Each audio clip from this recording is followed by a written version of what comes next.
Welcome to the Voxlore.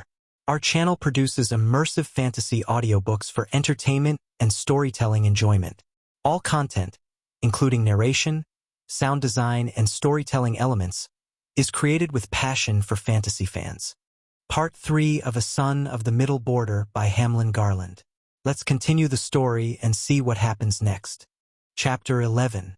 School Life. Our new house was completed during July, but we did not move into it till in September. There was much to be done in way of building sheds, granaries, and corn cribs, and in this work father was both carpenter and stonemason. An amusing incident comes to my mind in connection with the digging of our well. Uncle David and I were tending mason, and father was down in the well laying or trying to lay the curbing.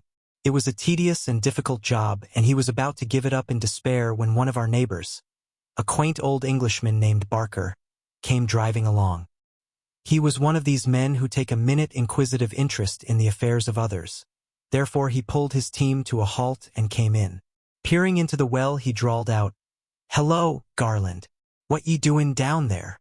"Tryin' to lay a curb," replied my father, lifting a gloomy face. "And I guess it's too complicated for me." "Nothin' easier," retorted the old man with a wink at my uncle. "Just put 2 atop a 1 and 1/8 po 2, and the big end out." And with a broad grin on his red face he went back to his team and drove away. My father afterwards said, "I saw the whole process in a flash of light. He had given me all the rule I needed. I laid the rest of that wall without a particle of trouble." Many times after this Barker stopped to offer advice, but he never quite equaled the startling success of his rule for masonry. The events of this harvest, even the process of moving into the new house, are obscured in my mind by the clouds of smoke which rose from calamitous fires all over the West. It was an unprecedentedly dry season, so that not merely the prairie, but many weedy cornfields burned. I had a good deal of time to meditate upon this, for I was again the plowboy. Every day I drove away from the rented farm to the new land where I was cross-cutting the breaking, and the thickening haze through which the sun shone with a hellish red glare produced in me a growing uneasiness which became terror when the news came to us that Chicago was on fire. It seemed to me then that the earth was about to go up in a flaming cloud, just as my granddad had so often prophesied. This general sense of impending disaster was made keenly personal by the destruction of Uncle David's stable with all his horses. This building, like most of the barns of the region, was not only roofed with straw but banked with straw, and it burned so swiftly that David was trapped in a stall while trying to save one of his teams. He saved himself by burrowing like a gigantic mole through the side of the shed, and so, hatless, covered with dust and chaff, emerged as if from a fiery burial after he had been given up for dead. This incident, combined with others, so filled my childish mind that I lived in apprehension of similar disaster. I feared the hot wind which roared up from the south, and I never entered our own stable in the middle of the day without a sense of danger. Then came the rains, the blessed rains, and put an end to my fears. In a week we had forgotten all the conflagrations except that in Chicago. There was something grandiose and unforgettable in the tales which told of the madly fleeing crowds in the narrow streets. These accounts pushed back the walls of my universe till its far edge included the ruined metropolis, whose rebuilding was of the highest importance to us, for it was not only the source of all our supplies, but the great central market to which we sent our corn and hogs and wheat. My world was splendidly romantic. It was bounded on the west by the plains with their Indians and buffalo, on the north by the great woods, filled with thieves and counterfeiters, on the south by Osage and Chicago, and on the east by Hesper, Onalaska, and Boston. A luminous trail ran from Dry Run Prairie to Neshonoc. All else was chaos and black night. For 70 days I walked behind my plow on the new farm, while my father finished the harvest on the rented farm and moved to the house on the knoll. It was lonely work for a boy of 11, but there were frequent breaks in the monotony, and I did not greatly suffer. I disliked cross-cutting for the reason that the unrotted sods would often pile up in front of the coulter and make me a great deal of trouble. There is a certain pathos in the sight of that small boy tugging and kicking at the stubborn turf in the effort to free his plow. Such misfortunes loom large in a lad's horizon. One of the interludes, and a lovely one, was given over to gathering the hay from one of the wild meadows to the north of us. Another was the threshing from the shock on the rented farm. This was the first time we had seen this done, and it interested us keenly. A great many teams were necessary and the crew of men was correspondingly large. Uncle David was again the thresher with a fine new separator, and I would have enjoyed the season with almost perfect contentment had it not been for the fact that I was detailed to hold sacks for Daddy Fairbanks, who was the measurer. Our first winter had been without much wind, but our second taught us the meaning of the word blizzard, which we had just begun to hear about. The winds of Wisconsin were gentle zephyrs, compared to the blasts which now swept down over the plain to hammer upon our desolate little cabin and pile the drifts around our sheds and granaries. And even my pioneer father was forced to admit that the hills of Green's Coulee had their uses after all. One such storm which leaped upon us at the close of a warm and beautiful day in February lasted for 2 days and 3 nights, making life on the open prairie impossible even to the strongest man. The thermometer fell to 30 degrees below zero, and the snow-laden air, moving at a rate of 80 miles an hour, pressed upon the walls of our house with giant power. The sky of noon was darkened, so that we moved in a pallid half-light, and the windows thick with frost shut us in as if with gray shrouds. Hour after hour those winds and snows in furious battle howled and roared and whistled around our frail shelter, slashing at the windows and piping on the chimney, till it seemed as if the Lord's sun had been wholly blotted out and that the world would never again be warm. Twice each day my father made a desperate sally toward the stable to feed the imprisoned cows and horses or to replenish our fuel. For the remainder of the long pallid day, he sat beside the fire with gloomy face. Even his indomitable spirit was awed by the fury of that storm. So long and so continuously did those immitigable winds howl in our ears that their tumult persisted, in imagination, when on the 3rd morning, we thawed holes in the thickened rime of the window panes and looked forth on a world silent as a marble sea and flaming with sunlight. My own relief was mingled with surprise to find the landscape so unchanged. True, the yard was piled high with drifts and the barns were almost lost to view, but the far fields and the dark lines of Burr Oak Grove remained unchanged. We met our schoolmates that day, like survivors of shipwreck, and for many days we listened to gruesome stories of disaster, tales of stages frozen deep in snow with all their passengers sitting in their seats, and of herders with their silent flocks around them, lying stark as granite among the hazel bushes in which they had sought shelter. It was long before we shook off the awe with which this tempest filled our hearts. The schoolhouse, which stood at the corner of our new farm, was less than half a mile away, and yet on many of the winter days which followed, we found it quite far enough. Hattie was now 13, Frank 9, and I a little past 11, but nothing, except a blizzard such as I have described, could keep us away from school. Facing the cutting wind, wallowing through the drifts, battling like small intrepid animals, we often arrived at the door moaning with pain yet unsubdued, our ears frosted, our toes numb in our boots, to meet others in similar case around the roaring hot stove. Often after we reached the schoolhouse, another form of suffering overtook us in the thawing out process. Our fingers and toes, swollen with blood, ached and itched, and our ears burned. Nearly all of us carried sloughing ears and scaling noses. Some of the pupils came 2 miles against these winds. The natural result of all this exposure was, of course, chilblains. Every foot in the school was more or less touched with this disease, to which our elders alluded as if it were an amusing trifle, but to us it was no joke. After getting thoroughly warmed up, along about the middle of the forenoon, there came into our feet a most intense itching and burning and aching, a sensation so acute that keeping still was impossible, and all over the room an uneasy shuffling and drumming arose as we pounded our throbbing heels against the floor or scraped our itching toes against the edge of our benches. The teacher understood and was kind enough to overlook this disorder. The wonder is that any of us lived through that winter, for at recess, no matter what the weather might be, we flung ourselves out of doors to play fox and geese or dare goal, until, damp with perspiration, we responded to the teacher's bell and came pouring back into the entryways to lay aside our wraps for another hour's study.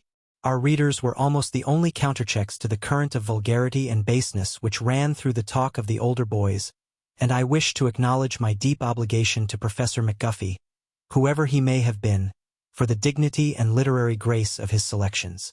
From the pages of his readers I learned to know and love the poems of Scott, Byron, Southey, Wordsworth, and a long line of the English masters. I got my first taste of Shakespeare from the selected scenes which I read in these books.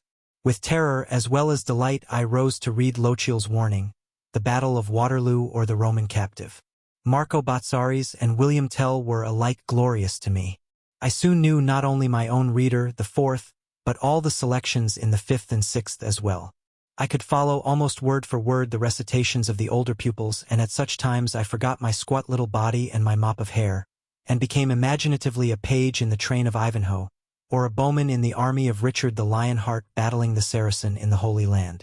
With a high ideal of the way in which these grand selections should be read, I was scared almost voiceless when it came my turn to read them before the class. Strike for your altars and your fires. Strike for the green graves of your sires. God and your native land, always reduced me to a trembling breathlessness. The sight of the emphatic print was a call to the best that was in me, and yet I could not meet the test.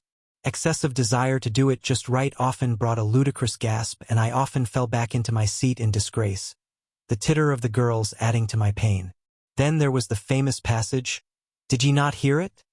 And the careless answer, "No, it was but the wind or the car rattling o'er the stony street." I knew exactly how those opposing emotions should be expressed, but to do it after I rose to my feet was impossible. Burton was even more terrified than I.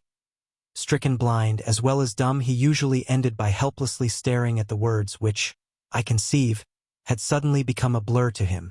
No matter, we were taught to feel the force of these poems and to reverence the genius that produced them, and that was worthwhile.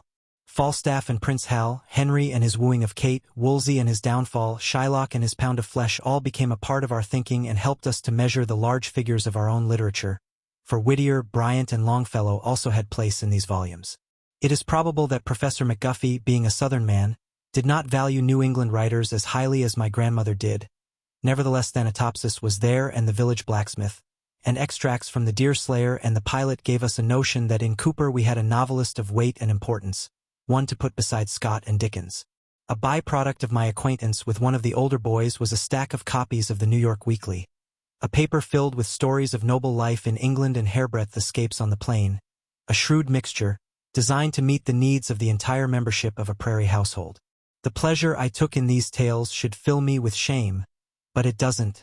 I rejoice in the memory of it.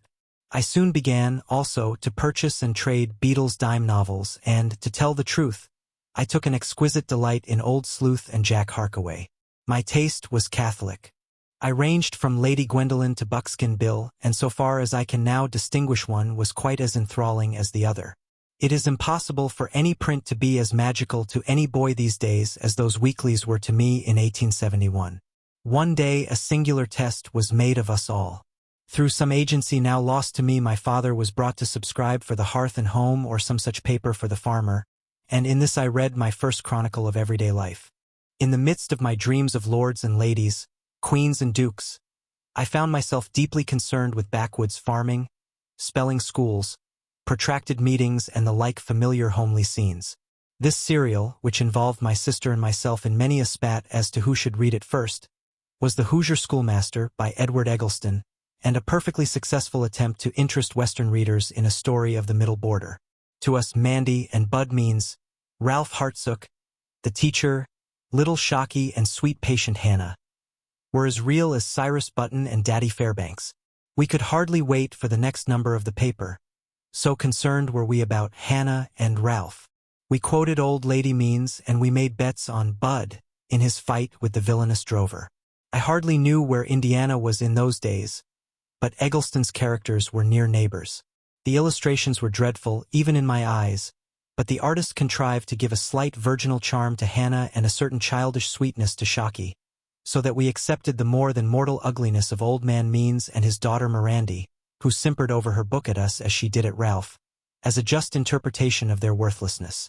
This book is a milestone in my literary progress as it is in the development of distinctive Western fiction, and years afterward I was glad to say so to the aged author who lived a long and honored life as a teacher and writer of fiction.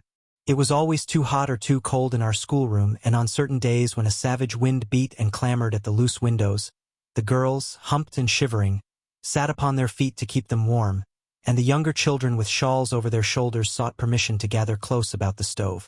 Our dinner pails, stored in the entryway, were often frozen solid, and it was necessary to thaw out our mince pie as well as our bread and butter by putting it on the stove. I recall, vividly, gnawing, dog-like, at the mollified outside of a donut while still its frosty heart made my teeth ache. Happily, all days were not like this. There were afternoons when the sun streamed warmly into the room, when long icicles formed on the eaves, adding a touch of grace to the desolate building, moments when the jingling bells of passing woodsleighs expressed the natural cheer and buoyancy of our youthful hearts. Chapter 12. Chores and Almanacs.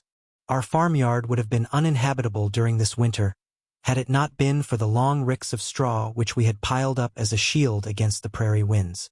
Our horse barn, roofed with hay and banked with chaff, formed the west wall of the cowpen, and a long low shed gave shelter to the north. In this triangular space, in the lee of shed and strawrick, the cattle passed a dolorous winter. Mostly they burrowed in the chaff, or stood about humped and shivering. Only on sunny days did their arching backs subside.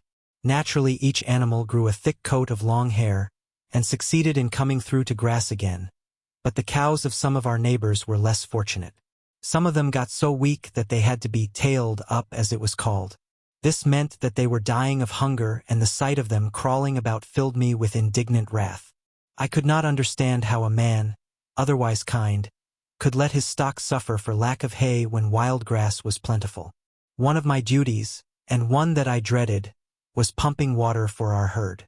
This was no light job, especially on a stinging windy morning, for the cows, having only dry fodder, required an enormous amount of liquid, and as they could only drink while the water was fresh from the well, someone must work the handle till the last calf had absorbed his fill, and this had to be done when the thermometer was 30 below, just the same as at any other time.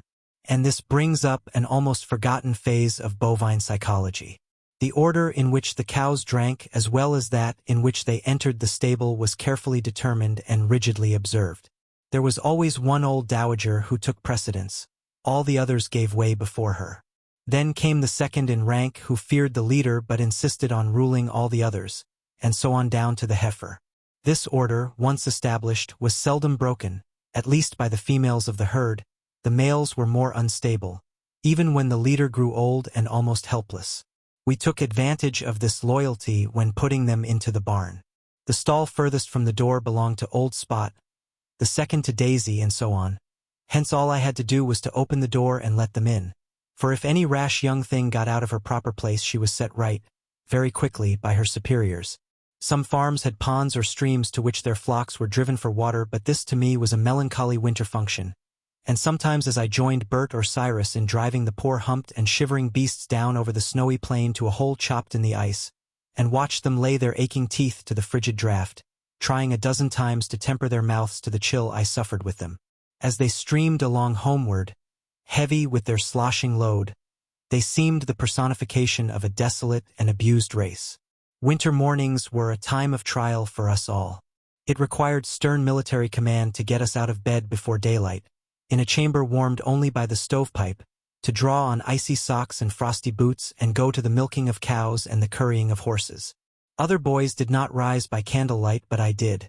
Not because I was eager to make a record, but for the very good reason that my commander believed in early rising. I groaned and whined, but I rose, and always I found Mother in the kitchen before me, putting the kettle on. It ought not to surprise the reader when I say that my morning toilet was hasty, something less than a lick and a promise. I couldn't, or didn't, stop to wash my face or comb my hair. Such refinements seem useless in an attic bedchamber at 5 in the morning of a December day.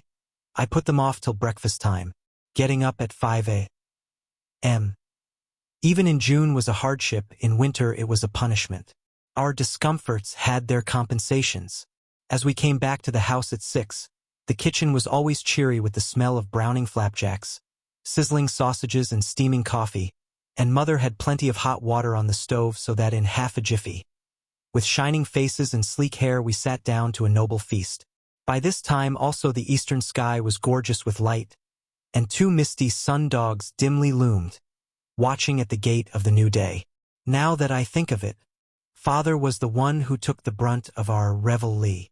He always built the fire in the kitchen stove before calling the family. Mother, silent, sleepy, came second. Sometimes she was just combing her hair as I passed through the kitchen. At other times she would be at the biscuit dough or stirring the pancake batter. But she was always there, What did you gain by this disagreeable habit of early rising? This is a question I have often asked myself since. Was it only a useless obsession on the part of my pioneer dad? Why couldn't we have slept till 6 or even 7? Why rise before the sun? I cannot answer this. I only know such was our habit summer and winter, and that most of our neighbors conformed to the same rigorous tradition. None of us got rich, and as I look back on the situation, I cannot recall that those sluggards who rose an hour or two later were any poorer than we. I am inclined to think it was all a convention of the border, a custom which might very well have been broken by us all. My mother would have found these winter days very long had it not been for baby Jessie. For father was busily hauling wood from the Cedar River some 6 or 7 miles away, and the almost incessant, mournful piping of the wind in the chimney was dispiriting. Occasionally Mrs. Button, Mrs. Gammons, or some other of the neighbors would drop in for a visit, but generally Mother and Jessie were alone till Harriet and Frank and I came home from school at 4:30. Our evenings were more cheerful. My sister Hattie was able to play a few simple tunes on the melodeon, and Cyrus and Eva or Mary Abby and John occasionally came in to sing. In this my mother often took part. In church her clear soprano rose above all the others like the voice of some serene great bird. Of this gift my father often expressed his open admiration. There was very little dancing during our second winter, but Fred Jewett started a singing school which brought the young folks together once a week. We boys amused ourselves with dare gull and dog and deer. Cold had little terror for us, provided the air was still. Often we played high spy around the barn with the thermometer 20 below zero, and not infrequently we took long walks to visit Burton and other of our boyfriends or to borrow something to read. I was always on the trail of a book. Harriet joined me in my search for stories, and nothing in the neighborhood homes escaped us. Anything in print received our most respectful consideration. Jane Porter's Scottish Chiefs brought to us both anguish and delight. Tempest and Sunshine was another discovery. I cannot tell to whom I was indebted for Ivanhoe, but I read and reread it with the most intense pleasure. At the same time or near it I borrowed a huge bundle of the New York Saturday Night and the New York Ledger, and from them I derived an almost equal enjoyment. Old Sleuth and Buckskin Bill were as admirable in their way as Cedric the Saxon. At this time Godey's Lady's Book and Peterson's Magazine were the only high-class periodicals known to us. The Toledo Blade and the New York Tribune were still my father's political advisors, and Horace Greeley and Petroleum v. Nasby were equally corporeal in my mind. Almanacs figured largely in my reading at this time, and were a source of frequent quotation by my father. They were nothing but small, badly printed, patent medicine pamphlets, each with a loop of string at the corner so that they might be hung on a nail behind the stove, and of a crude green or yellow or blue. Each of them made much of a calm-featured man who seemed unaware of the fact that his internal organs were open to the light of day. Lines radiated from his middle to the signs of the zodiac. I never knew what all this meant, but it gave me a sense of something esoteric and remote. Just what Aries and Pisces had to do with healing or the weather is still a mystery. These advertising bulletins could be seen in heaps on the counter at the drugstore, especially in the spring months when Healy's Bitters and Allen's Cherry Pectoral were most needed to purify the blood. They were given out freely, but the price of the marvelous mixtures they celebrated was always $1 a bottle, and many a broad coin went for a bitter, which should have gone to buy a new dress for an overworked wife. These little books contained, also, concise aphorisms and weighty words of advice like, "After dinner rest a while," "After supper run a mile," and "Be vigilant, be truthful, and your life will never be ruthful." "Take care of the pennies and the pounds will take care of themselves," which needed a little translating to us. Probably came down a long line of English copybooks. No doubt they were all stolen from Poor Richard. Incidentally, they called attention to the aches and pains of humankind, and each page presented the face, signature, and address of some far-off person who had been miraculously relieved by the particular balsam or bitter which that pamphlet presented. Hollow-cheeked folk were shown before taking, and the same individuals plump and hearty after taking, followed by very realistic accounts of the diseases from which they had been relieved, gave encouragement to others suffering from the same complaints. Generally, the almanac which presented the claims of a pectoral also had a salve that was sovereign for burns, and some of them humanely took into account the ills of farm animals and presented a cure for bots or a liniment for spavins. I spent a great deal of time with these publications, and to them a large part of my education is due. It is impossible that printed matter of any kind should possess for any child of today the enchantment which came to me from a grimy, half-dismembered copy of Scott or Cooper. The Life of P. T. Barnum, Franklin's autobiography we owned, and they were also wellsprings of joy to me. Sometimes I hold with the Lacedaemonians that hunger is the best sauce, for the mind as well as for the palate. Certainly we made the most of all that came our way. Naturally, the schoolhouse continued to be the center of our interest by day and the scene of our occasional neighborhood recreation by night. In its small way, it was our forum as well as our academy, and my memories of it are mostly pleasant. Early one bright winter day, Charles Babcock and Albert Button, two of our big boys, suddenly appeared at the schoolhouse door with their best teams hitched to great bobsleds, and amid much shouting and laughter, the entire school, including the teacher, piled in on the straw which softened the bottom of the box, and away we raced with jangling bells, along the bright winter roads with intent to surprise the Burr Oak teacher and his flock. I particularly enjoyed this expedition, for the Burr Oak School was larger than ours and stood on the edge of a forest and was protected by noble trees. A deep ravine near it furnished a mild form of coasting.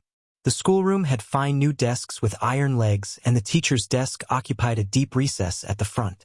Altogether, it possessed something of the dignity of a church.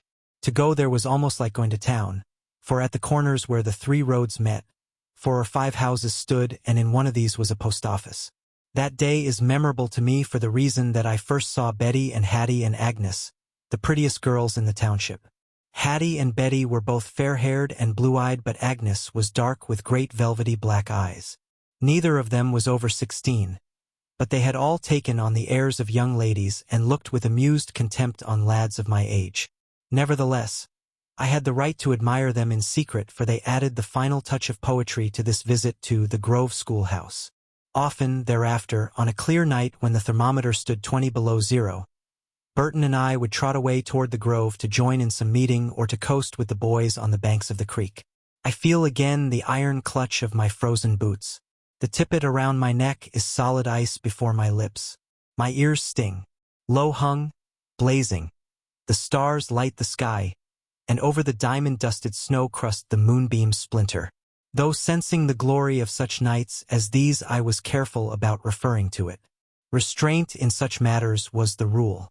If you said, "It is a fine day," or "The night is as clear as a bell," you had gone quite as far as the proprieties permitted. Love was also a forbidden word.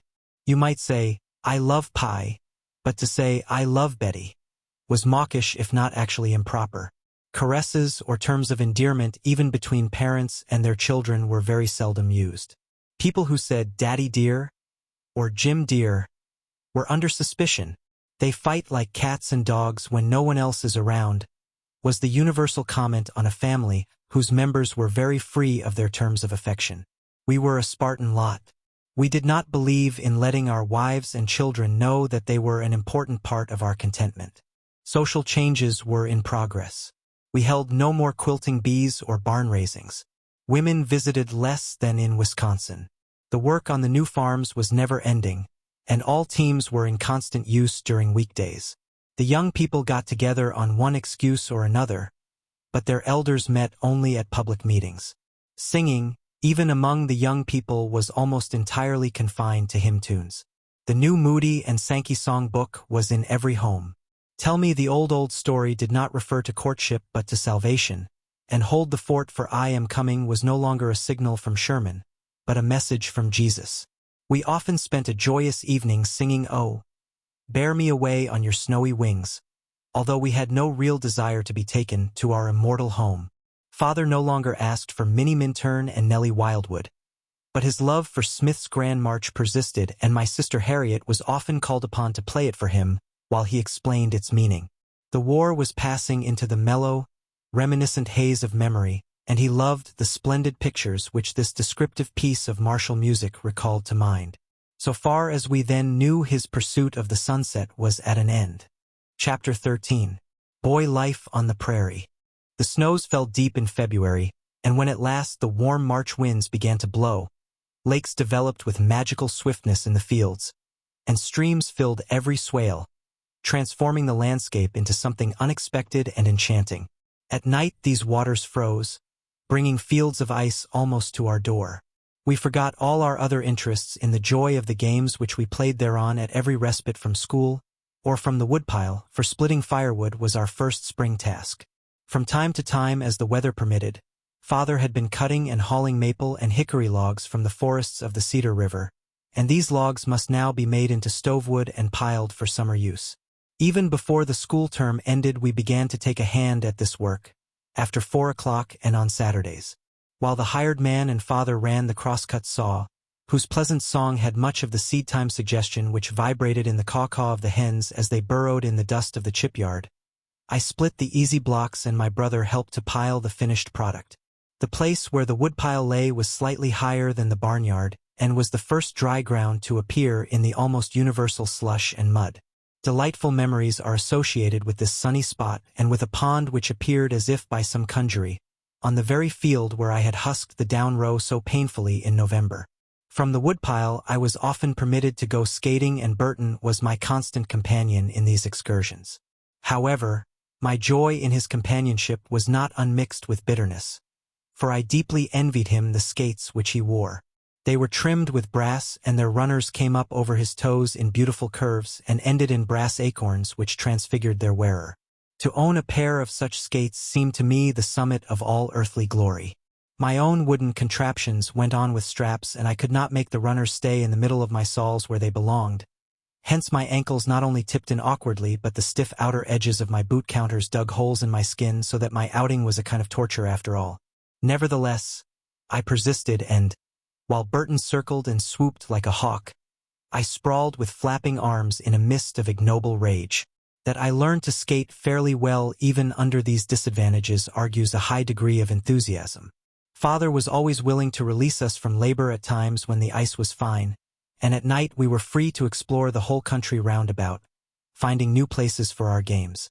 Sometimes the girls joined us, and we built fires on the edges of the swales and played gull and a kind of shinny, till hunger drove us home. We held to this sport to the last, till the ice with prodigious booming and cracking fell away in the swales and broke through the icy drifts, which lay like dams along the fences, and vanished, leaving the corn rows littered with huge blocks of ice. Often we came in from the pond, wet to the middle, our boots completely soaked with water. They often grew hard as iron during the night, and we experienced the greatest trouble in getting them on again. Greasing them with hot tallow was a regular morning job. Then came the fanning mill. The seed grain had to be fanned up, and that was a dark and dusty trick, which we did not like anything near as well as we did skating or even piling wood. The hired man turned the mill. I dipped the wheat into the hopper. Franklin held sacks and Father scooped the grain in. I don't suppose we gave up many hours to this work, but it seems to me that we spent weeks at it. Probably we took spells at the mill in the midst of the work on the chip pile.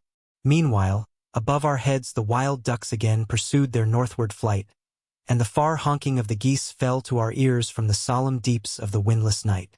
On the first dry warm ridges the prairie cocks began to boom, and then at last came the day when Father's imperious voice rang high in familiar command. "Out with the drags, boys!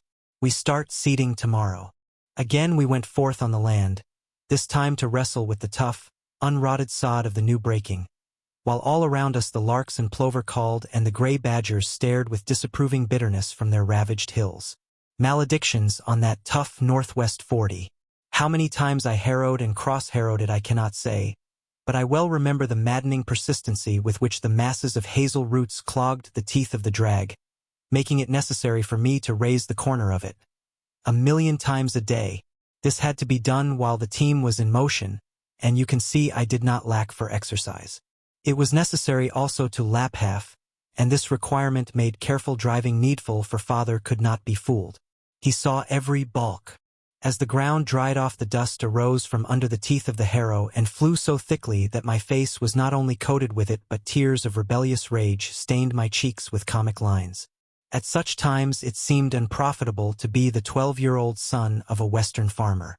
One day, just as the early sown wheat was beginning to throw a tinge of green over the brown earth, a tremendous wind arose from the southwest and blew with such devastating fury that the soil, caught up from the field, formed a cloud hundreds of feet high. A cloud which darkened the sky, turning noon into dusk and sending us all to shelter.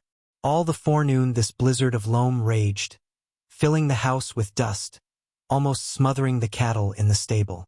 Work was impossible even for the men. The growing grain, its roots exposed to the air, withered and died. Many of the smaller plants were carried bodily away. As the day wore on, father fell into dumb, despairing rage. His rigid face and smoldering eyes, his grim lips, terrified us all. It seemed to him, as to us, that the entire farm was about to take flight, and the bitterest part of the tragic circumstance lay in the reflection that our loss, which was much greater than any of our neighbors, was due to the extra care with which we had pulverized the ground. If only I hadn't gone over it that last time. I heard him groan in reference to the smooch with which I had crushed all the lumps, making every acre friable as a garden. Look at Woodring's. Sure enough, the cloud was thinner over on Woodring's side of the line fence. His rough clods were hardly touched. My father's bitter revolt, his impotent fury appalled me, for it seemed to me, as to him, that nature was, at the moment, an enemy. More than 70 acres of this land had to be rezoned. Most authors in writing of the Merry Farmer leave out experiences like this. They omit the mud and the dust and the grime. They forget the army worm, the flies, the heat, as well as the smells and drudgery of the barns. Milking the cows is spoken of in the traditional fashion as a lovely pastoral recreation, when as a matter of fact it is a tedious job. We all hated it. We saw no poetry in it. We hated it in summer when the mosquitoes bit and the cows slashed us with their tails, and we hated it still more in the wintertime when they stood in crowded, malodorous stalls.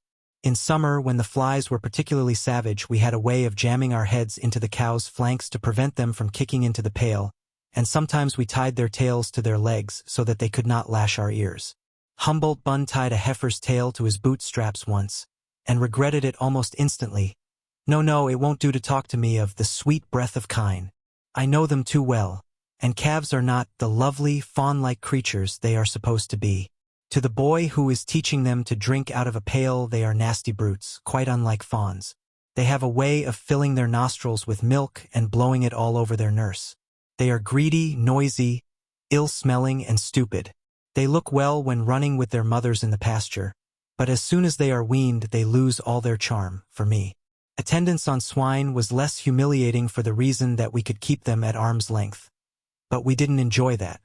We liked teaming and pitching hay and harvesting and making fence, and we did not greatly resent plowing or husking corn, but we did hate the smell, the filth of the cowyard.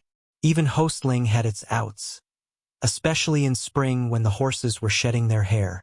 I never fully enjoyed the taste of equine dandruff, and the eternal smell of manure irked me, especially at the table. Clearing out from behind the animals was one of our never-ending jobs, and hauling the compost out on the fields was one of the tasks which, as my father grimly said, we always put off till it rains so hard we can't work outdoors. This was no joke to us, for not only did we work outdoors, we worked while standing ankle-deep in the slime of the yard, getting full benefit of the drizzle. Our new land did not need the fertilizer, but we were forced to haul it away or move the barn. Some folks moved the barn. But then my father was an idealist. Life was not all currying or muckraking for Bert or for me. Herding the cows came in to relieve the monotony of farm work. Wide tracts of unbroken sod still lay open to the north and west, and these were the common grazing grounds for the community. Every farmer kept from 25 to 100 head of cattle and half as many colts, and no sooner did the green begin to show on the fire-blackened sod in April than the winter-worn beasts left the straw piles under whose lee they had fed during the cold months, and crawled out to nip the first tender spears of grass in the sheltered swales. They were still free commoners in the eyes of the law. The colts were a fuzzy, ungraceful lot at this season. Even the best of them had big bellies and carried dirty and tangled manes, but as the grazing improved, as the warmth and plenty of May filled their veins with new blood, they sloughed off their mangy coats and lifted their wide-blown nostrils to the western wind in exultant return to freedom. Many of them had never felt the weight of a man's hand, and even those that had wintered in and around the barnyard soon lost all trace of domesticity. It was not unusual to find that the wildest and wariest of all the leaders bore a collar mark or some other ineffaceable badge of previous servitude. They were for the most part Morgan grades or Canuck, with a strain of Bronco to give them fire. It was curious. It was glorious to see how deeply buried instincts broke out in these halterless herds. In a few days, after many trials of speed and power, the bands of all the region united into one drove, and a leader, the swiftest and most tireless of them all, appeared from the ranks and led them at will. Often without apparent cause, merely for the joy of it, they left their feeding grounds to wheel and charge and race for hours over the swells, across the creeks and through the hazel thickets. Sometimes their movements arose from the stinging of gadflies, sometimes from a battle between two jealous leaders, sometimes from the passing of a wolf, often from no cause at all other than that of abounding vitality.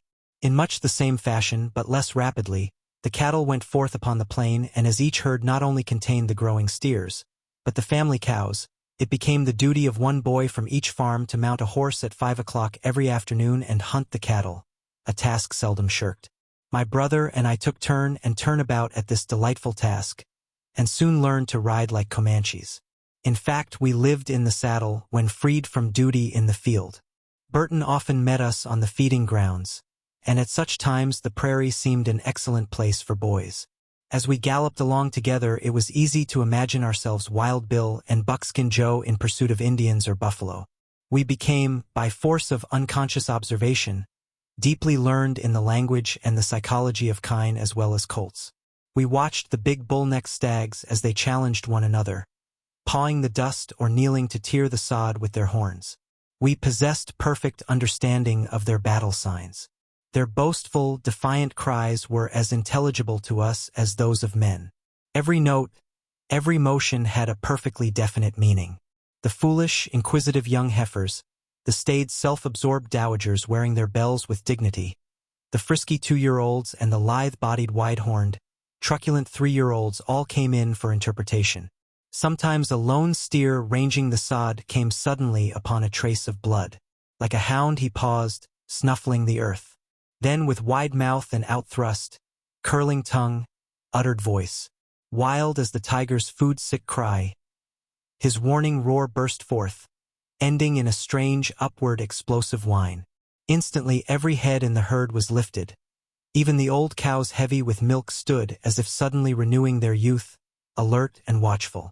Again it came, that prehistoric bawling cry, and with one mind the herd began to center, rushing with menacing swiftness, like warriors answering their chieftain's call for aid. With awkward lope or jolting trot, snorting with fury they hastened to the rescue, only to meet in blind, bewildered mass, swirling to and fro in search of an imaginary cause of some ancestral danger. At such moments we were glad of our swift ponies. From our saddles we could study these outbreaks of atavistic rage with serene enjoyment.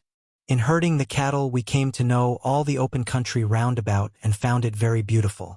On the uplands a short, light green, hair-like grass grew, intermixed with various resinous weeds, while in the lowland feeding grounds luxuriant patches of blue joint, wild oats, and other tall forage plants waved in the wind. Along the streams and in the sloughs cattails and tiger lilies nodded above thick mats of wide-bladed marsh grass. Almost without realizing it, I came to know the character of every weed, every flower, every living thing big enough to be seen from the back of a horse. Nothing could be more generous, more joyous, than these natural meadows in summer.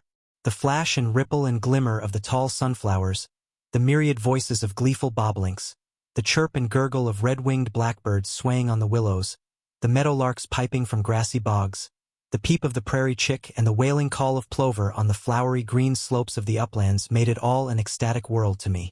It was a wide world with a big, big sky which gave a luring hint of the still more glorious unknown wilderness beyond.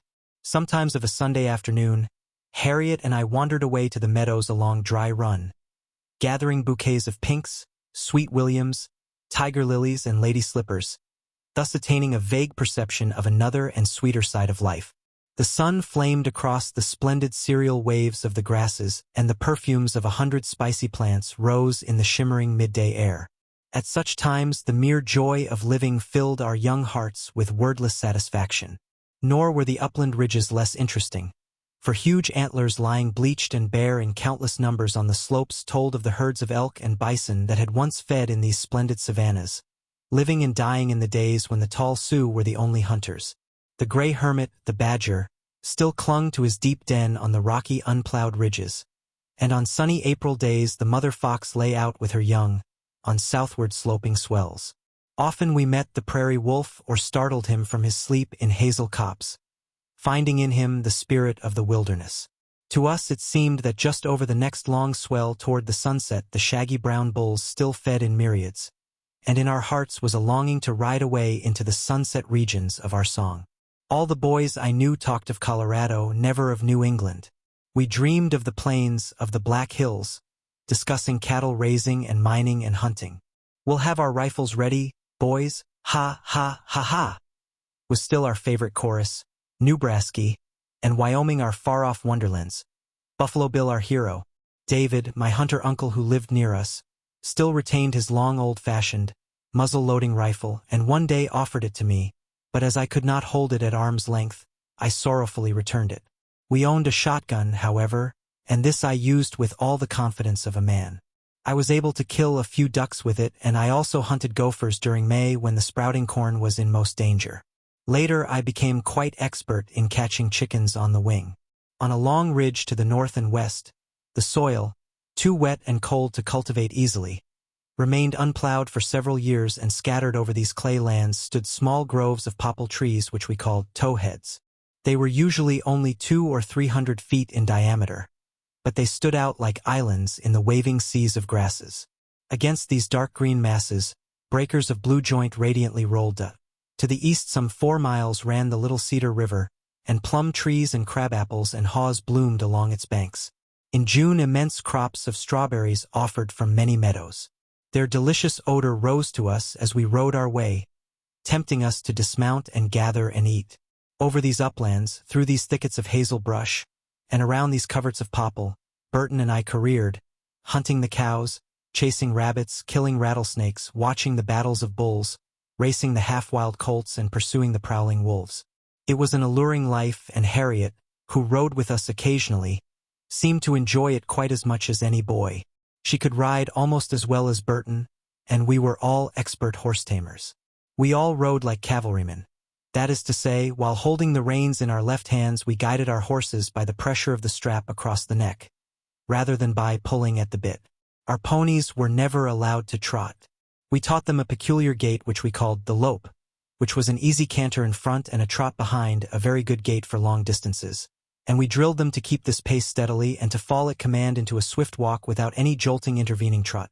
We learned to ride like circus performers standing on our saddles, and practiced other of the tricks we had seen, and through it all my mother remained unalarmed. To her a boy on a horse was as natural as a babe in the cradle. The chances we took of getting killed were so numerous that she could not afford to worry. Burton continued to be my almost inseparable companion at school and whenever we could get together, and while to others he seemed only a shy, dull boy, to me he was something more. His strength and skill were remarkable and his self-command amazing. Although a lad of instant, white-hot, dangerous temper, he suddenly, at 15 years of age, took himself in hand in a fashion miraculous to me. He decided, I never knew just why or how, that he would never again use an obscene or profane word. He kept his vow. I knew him for over 30 years, and I never heard him raise his voice in anger or utter a word a woman would have shrunk from. And yet he became one of the most fearless and indomitable mountaineers I ever knew. This change in him profoundly influenced me, and though I said nothing about it, I resolved to do as well. I never quite succeeded, although I discouraged as well as I could the stories which some of the men and boys were so fond of telling. But alas, when the old cow kicked over my pail of milk, I fell from grace and told her just what I thought of her in phrases that Burton would have repressed. Still, I manfully tried to follow his good trail. Corn planting, which followed wheat seeding, was done by hand, for a year or two, and this was a joyous task. We changed works with neighbor Button, and in return Cyrus and Eva came to help us. Harriet and Eva and I worked side by side, dropping the corn, while Cyrus and the hired man followed with the hose to cover it. Little Frank skittered about, planting with desultory action such pumpkin seeds as he did not eat. The presence of our young friends gave the job something of the nature of a party, and we were sorry when it was over. After the planting, a fortnight of less strenuous labor came on, a period which had almost the character of a holiday. The wheat needed no cultivation and the corn was not high enough to plow. This was a time for building fence and fixing up things generally. This, too, was the season of the circus. Each year one came along from the east, trailing clouds of glorified dust and filling our minds with the color of romance. From the time the advance man flung his highly colored posters over the fence till the coming of the glorious day, we thought of little else. It was India and Arabia and the jungle to us. History and the magic and pomp of chivalry mingled in the parade of the morning, and the crowds, the clanging band, the haughty and alien beauty of the women, the gold-embroidered housings, the stark majesty of the acrobats subdued us into silent worship. I here pay tribute to the men who brought these marvels to my eyes. To rob me of my memories of the circus would leave me as poor as those to whom life was a drab and hopeless round of toil. It was our brief season of imaginative life. In one day, in a part of one day, we gained 1,000 new conceptions of the world and of human nature. It was an embodiment of all that was skillful and beautiful in manly action. It was a compendium of biologic research, but more important still, it brought to our ears the latest band pieces and taught us the most popular songs. It furnished us with jokes. It relieved our dullness. It gave us something to talk about. We always went home wearied with excitement, and dusty and fretful, but content. We had seen it. We had grasped as much of it as anybody and could remember it as well as the best. Next day, as we resumed work in the field, the memory of its splendors went with us like a golden cloud. Most of the duties of the farmer's life require the lapse of years to seem beautiful in my eyes, but haying was a season of well-defined charm. In Iowa, summer was at its most exuberant stage of vitality during the last days of June, and it was not strange that the faculties of even the toiling haymaker, dulled and deadened with never-ending drudgery, caught something of the superabundant glow and throb of nature's life. As I write, I am back in that marvelous time. The cornfield, dark green and sweetly cool, is beginning to ripple in the wind with multitudinous stir of shining, swirling leaf. Waves of dusk and green and gold circle across the ripening barley, and long leaves upthrust at intervals like spears. The trees are in heaviest foliage, insect life is at its height, and the shimmering air is filled with buzzing, dancing forms, and the clover is gay with the sheen of innumerable gauzy wings. The west wind comes to me laden with ecstatic voices. The bobolinks sail and tinkle in the sensuous hush, now sinking, now rising, their exquisite notes filling the air as with the sound of fairy bells. The kingbird, alert, aggressive, cries out sharply as he launches from the top of a poplar tree upon some buzzing insect, and the plover makes the prairie sad with his wailing call. Vast purple and white clouds move like stately ships before the breeze, dark with rain, which they drop momentarily in trailing garments upon the earth, and so pass in majesty amidst a roll of thunder. The grasshoppers move in clouds with snap and buzz, and out of the luxurious stagnant marshes comes the ever-thickening chorus of the toads, while above them the kildees and the snipe shuttle to and fro in sounding flight. The blackbirds on the cattails sway and swing, uttering through lifted throats their liquid gurgle, mad with delight of the sun and the season, and over all and laving all moves the slow wind, heavy with the breath of the far-off blooms of other lands, a wind which covers the sunset plain with a golden entrancing haze. At such times it seemed to me that we had reached the sunset region of our song, and that we were indeed lords of the soil.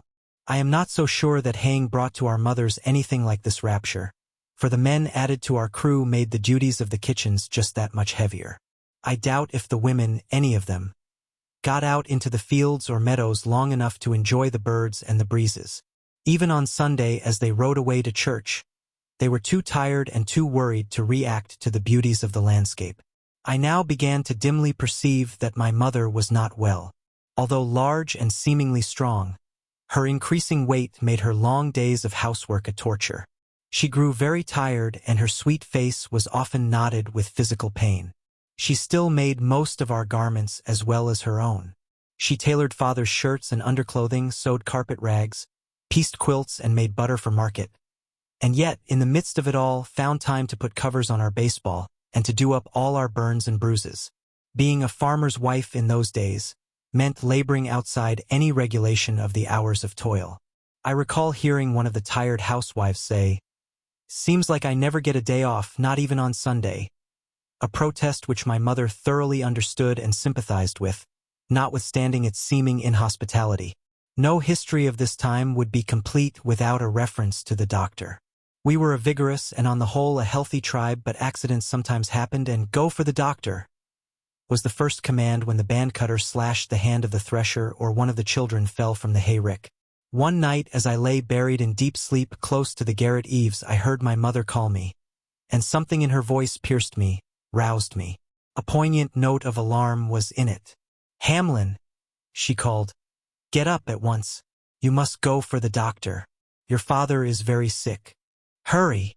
I sprang from my bed, dizzy with sleep, yet understanding her appeal. "I hear you. I'm coming," I called down to her as I started to dress. "Call Hattie. I need her too." The rain was pattering on the roof, and as I dressed I had a disturbing vision of the long cold ride which lay before me. I hoped the case was not so bad as Mother thought. With limbs still numb and weak, I stumbled down the stairs to the sitting room where a faint light shone. Mother met me with white, strained face. "Your father is suffering terribly. Go for the doctor at once." I could hear the sufferer groan even as I moved about the kitchen, putting on my coat and lighting the lantern. It was about 1 o'clock of the morning, and the wind was cold as I picked my way through the mud to the barn. The thought of the long miles to town made me shiver, but as the son of a soldier I could not falter in my duty. In their warm stalls the horses were resting in dreamful doze. Dan and Dick, the big plow team, stood near the door. Jewel and Dolly came next. Wild Frank, a fleet but treacherous Morgan, stood fifth, and for a moment I considered taking him. He was strong and of wonderful staying powers, but so savage and unreliable that I dared not risk an accident. I passed on to bay Kitty, whose bright eyes seemed to inquire, "What is the matter?" Flinging the blanket over her and smoothing it carefully, I tossed the light saddle to her back and cinched it tight, so tight that she grunted. "I can't take any chances of a spill," I explained to her, and she accepted the bit willingly. She was always ready for action and fully dependable. Blowing out my lantern, I hung it on a peg, led Kit from her stall out into the night, and swung to the saddle. She made off with a spattering rush through the yard, out into the road. It was dark as pitch, but I was fully awake now. The dash of the rain in my face had cleared my brain, but I trusted to the keener senses of the mare to find the road, which showed only in the strips of water which filled the wagon tracks. We made way slowly for a few minutes until my eyes expanded to take in the faint lines of light along the lane. The road at last became a river of ink running between faint gray banks of sward, and my heart rose in confidence. I took on dignity. I was a courier riding through the night to save a city, a messenger on whose courage and skill thousands of lives depended. "Get out o' this," I shouted to Kit, and she leaped away like a wolf at a tearing gallop. She knew her rider. We had herded the cattle many days on the prairie, and in races with the wild colts I had tested her speed. Snorting with vigor at every leap, she seemed to say, "My heart is brave, my limbs are strong. Call on me." Out of the darkness John Martin's Carlo barked. A half-mile had passed. Old Marsh's foxhound clamored next. 2 miles were gone. From here the road ran diagonally across the prairie, a velvet-black band on the dim sod. The ground was firmer, but there were swales full of water. Through these Kitty dashed with unhesitating confidence, the water flying from her drumming hooves. Once she went to her knees and almost unseated me, but I regained my saddle and shouted, "Go on, Kit!" The 4th mile was in the mud, but the 5th brought us to the village turnpike, and the mare was as glad of it as I. Her breath was labored now. She snorted no more in exultation and confident strength. She began to wonder, to doubt, and I, who knew her ways as well as I knew those of a human being, realized that she was beginning to flag. The mud had begun to tell on her. It hurt me to urge her on, but the memory of my mother's agonized face and the sound of my father's groan of pain steeled my heart. I set lash to her side and so kept her to her highest speed. At last a gleam of light. Someone in the village was awake. I passed another lighted window. Then the green and red lamps of the drugstore cheered me with their promise of aid. For the doctor lived next door. There too a dim ray shone. Slipping from my weary horse, I tied her to the rail and hurried up the walk toward the doctor's bell. I remembered just where the knob rested. Twice I pulled sharply, strongly, putting into it some part of the anxiety and impatience I felt. I could hear its imperative jingle as it died away in the silent house.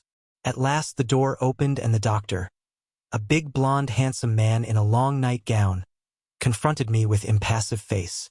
"What is it, my boy?" he asked kindly. As I told him, he looked down at my water-soaked form and wild-eyed countenance with gentle patience. Then he peered out over my head into the dismal night. He was a man of resolution, but he hesitated for a moment. "Your father is suffering sharply, is he?" "Yes, sir." I could hear him groan. "Please hurry." He mused a moment. "He is a soldier. He would not complain of a little thing. I will come." Turning in relief, I ran down the walk and climbed upon my shivering mare. She wheeled sharply, eager to be off on her homeward way. Her spirit was not broken, but she was content to take a slower pace. She seemed to know that our errand was accomplished and that the warm shelter of the stall was to be her reward. Holding her down to a slow trot, I turned often to see if I could detect the lights of the doctor's buggy, which was a familiar sight on our road. I had heard that he kept one of his teams harnessed ready for calls like this, and I confidently expected him to overtake me. "It's a terrible night to go out, but he said he would come," I repeated as I rode. At last the lights of a carriage, crazily rocking, came into view, and pulling Kit to a walk I twisted in my saddle, ready to shout with admiration of the speed of his team. "He's driving the Claybanks," I called in great excitement. The Claybanks were famous throughout the county as the doctor's swiftest and wildest team, a span of broncos whose savage spirits no journey could entirely subdue. A team he did not spare, a team that scorned petting and pity, bony, sinewy, big-headed. They never walked and had little care of mud or snow. They came rushing now with splashing feet and foaming, half-open jaws, the big doctor, calm, iron-handed, masterful, sitting in the swaying top of his light buggy, his feet against the dashboard, keeping his furious span in hand as easily as if they were a pair of Shetland ponies. The nigh horse was running, the off horse pacing, and the splatter of their feet, the slash of the wheels and the roaring of their heavy breathing, made my boyish heart leap. I could hardly repress a yell of delight. As I drew aside to let him pass, the doctor called out with mellow cheer, "Take your time, boy, take your time." Before I could even think of an answer, he was gone and I was alone with Kit and the night. My anxiety vanished with him. I had done all that could humanly be done. I had fetched the doctor. Whatever happened, I was guiltless. I knew also that in a few minutes a sweet relief would come to my tortured mother, and with full faith and loving confidence in the man of science, I jogged along homeward, wet to the bone but triumphant. Chapter 14. Wheat and the Harvest. The early 70s were years of swift change on the middle border. Day by day the settlement thickened. Section by section the prairie was blackened by the plow. Month by month the sweet wild meadows were fenced and pastured, and so at last the colts and cows all came into captivity, and our horseback riding ceased, cut short as if by some imperial decree. Lanes of barbed wire replaced the winding wagon trails, our saddles gathered dust in the grain sheds, and groves of Lombardy poplar and European larch replaced the towheads of aspen and hazel through which we had pursued the wolf and fox. I will not say that this produced in me any keen sense of sorrow at the time, for though I missed our horse herds and the charm of the open spaces, I turned to tamer sports with the resilient adaptability of youth. If I could not ride, I could at least play baseball, and the swimming hole in the Little Cedar remained untouched. The coming in of numerous Eastern settlers brought added charm to neighborhood life. Picnics, conventions, 4th of July celebrations, all intensified our interest, and in their increasing drama we were compensated, in some degree at least, for the delights which were passing with the prairie. Our schoolhouse did not change, except for the worse. No one thought of adding a tree or a vine to its ugly yard. Sun-smit, bare as a nose, it stood at the crossroads, receiving us through its drab doorway as it had done from the first.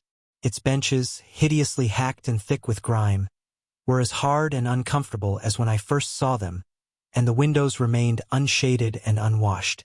Most of the farmhouses in the region remained equally unadorned, but Deacon Gammons had added an ell and established a parlor, and Anson Birch had painted his barn. The plain began to take on a comfortable look, for some of the trees of the windbreaks had risen above the roofs, and growing maples softened the effect of the bleak expanse. My mother, like most of her neighbors, still cooked and served meals in our one living room during the winter, but moved into a summer kitchen in April. This change always gave us a sense of luxury, which is pathetic, if you look at it that way. Our front room became suddenly and happily a parlor, and was so treated. Mother at once got down the rag carpet and gave orders for us to shake out and bring in some clean straw to put under it, and when we had tacked it down and rearranged the furniture, it was no longer a place for muddy boots and shirt-sleeve shiftlessness. It had an air of being in perpetual Sabbath leisure. The Garlands were not so poor as all this would seem to imply, for we were now farming over 300 acres of land and caring for a herd of cattle and many swine. It merely meant that my father did not feel the need of a best room, and Mother and Harriet were not yet able to change his mind. Harriet wanted an organ like Mary Abby Gammons. Mother longed for a real ingrain carpet, and we all clamored for a spring wagon. We got the wagon first. That bleak little house is clearly defined in my mind at this moment. The low lean-to kitchen, the rag-carpeted sitting room with its 2 chromos of wide awake and fast asleep, its steel engraving of General Grant, and its tiny melodeon in the corner, all these come back to me. There are very few books or magazines in the scene, but there are piles of newspapers, for my father was an omnivorous reader of all things political. It was not a hovel, it was a pioneer cabin persisting into a settled community. That was all. During these years, the whole middle border was menaced by bands of horse thieves operating under a secret, well-organized system. Horses disappeared night by night and were never recovered, till at last the farmers, in despair of the local authorities, organized a horse thief protective association which undertook to pursue and punish the robbers and to pay for such animals as were not returned. Our county had an association of this sort, and shortly after we opened our new farm, my father became a member. My first knowledge of this fact came when he nailed on our barn door the white cloth poster which proclaimed in bold black letters a warning and a threat signed by the committee. I was always a little in doubt as to whether the horse thieves or ourselves were to be protected, for the notice was fair warning to them as well as an assurance to us. Anyhow, very few horses were stolen from barns thus protected. The campaign against the thieves gave rise to many stirring stories which lost nothing in my father's telling of them. Jim McCarty was agent for our association, and its effectiveness was largely due to his swift and fearless action. We all had a pleasant sense of the mystery of the night riding which went on during this period, and no man could pass with a led horse without being under suspicion of being either a thief or a deputy. Then, too, the thieves were supposed to have in every community a spy who gave information as to the best horses, and informed the gang as to the membership of the protective society.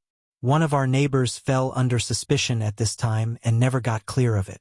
I hope we did him no injustice in this, for never after could I bring myself to enter his house, and he was clearly ostracized by all the neighbors.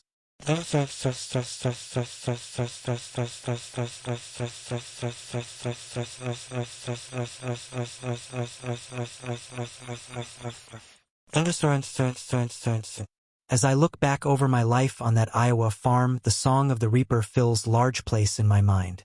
We were all worshippers of wheat in those days. The men thought and talked of little else between seeding and harvest, and you will not wonder at this if you have known and bowed down before such abundance as we then enjoyed. Deep as the breast of a man, wide as the sea, heavy-headed, supple-stalked, many-voiced, full of multitudinous, secret, whispered colloquies. A meeting place of winds and of sunlight, our fields ran to the world's end. We trembled when the storm lay hard upon the wheat. We exulted as the lilac shadows of noonday drifted over it. We went out into it at noon when all was still, so still we could hear the pulse of the transforming sap as it crept from cool root to swaying plume. We stood before it at evening when the setting sun flooded it with crimson, the bearded heads lazily swirling under the wings of the wind, the mousing hawk dipping into its green deeps like the eagle into the sea, and our hearts expanded with the beauty and the mystery of it. And back of all this was the knowledge that its abundance meant a new carriage, an addition to the house, or a new suit of clothes. Haying was over, and day by day we boys watched with deepening interest while the hot sun transformed the juices of the soil into those stately stalks. I loved to go out into the fairy forest of it, and lying there, silent in its swaying deeps, hear the wild chickens peep and the wind sing its subtle song over our heads. Day by day I studied the barley as it turned yellow, first at the root and then at the neck, while the middle joints, rank and sappy, retained their blue-green sheen, until at last the lower leaves began to wither and the stems to stiffen in order to uphold the daily increasing weight of the milky berries. And then almost in an hour, lo, the edge of the field became a banded ribbon of green and yellow, languidly waving in and out with every rush of the breeze. Now we got out the reaper, put the sickles in order, and father laid in a store of provisions. Extra hands were hired, and at last, early on a hot July morning, the boss mounted to his seat on the self-rake McCormick and drove into the field. Frank rode the lead horse, for stalwart Hands and myself took stations behind the reaper, and the battle was on. Reaping generally came about the 20th of July, the hottest and driest part of the summer, and was the most pressing work of the year. It demanded early rising for the men, and it meant an all-day broiling over the kitchen stove for the women. Stern, incessant toil went on inside and out from dawn till sunset, no matter how the thermometer sizzled. On many days the mercury mounted to 95 in the shade, but with wide fields all yellowing at the same moment, no one thought of laying off. A storm might sweep it flat, or if neglected too long, it might crinkle. Our reaper in 1874 was a new model of the McCormick self-rake. The Marsh harvester was not yet in general use. The Woods dropper, the Seymour and Morgan handrake contraptions, seemed a long way in the past. True, the McCormick required 4 horses to drag it, but it was effective. It was hard to believe that anything more cunning would ever come to claim the farmer's money. Weird tales of a machine on which 2 men rode and bound 12 acres of wheat in 10 hours came to us, but we did not potently believe these reports.